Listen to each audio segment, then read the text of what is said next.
notre ambition, c'est de faire en sorte que le citoyen revienne au cœur de la République. Que nous savons tous que la République appartient aux citoyens, n'est-ce pas?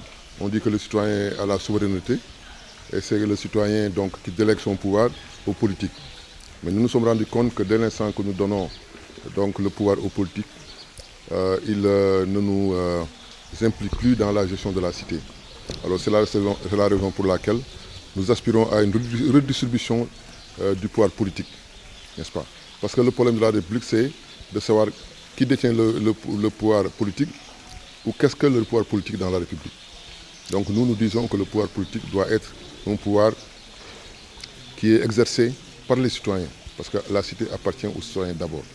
C'est la raison pour laquelle nous avons écrit depuis 2000, n'est-ce pas, dans un premier temps, nous avons écrit le contrat citoyen qui prend en compte les aspects théoriques de la citocratie, qui est la gouvernance citoyenne. Et après, nous avons écrit le combat citoyen, qui en fait définit les modalités selon lesquelles ce pouvoir citoyen pourra s'exercer. Parce que les politiciens ne sont plus une alternative.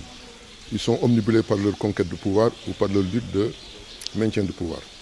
Ce qui fait que des fois, les citoyens se retrouvent au milieu et les aspirations des citoyens ne sont pas prises en compte, les préoccupations des citoyens ne sont pas prises en compte. Donc le mouvement citoyen universel a pour objectif d'avoir un électorat fort, d'avoir un puissant mouvement citoyen pour aller à la conquête de l'Assemblée nationale, pour récupérer l'Assemblée nationale. Parce qu'en fait, jusqu'au 19e siècle, il n'y avait pas de parti dans les assemblées représentatives.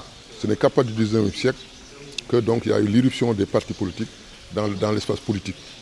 Et les partis politiques qui sont des structures privées, indépendantes, sont vraiment en train d'occuper tout l'espace politique de la République et ne laissent une place à aucune autre entité.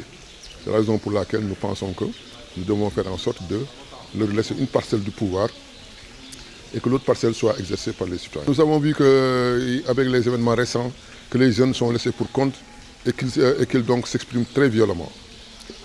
Donc, parce que notre ambition, c'est de faire en sorte que le citoyen revienne au cœur de la République.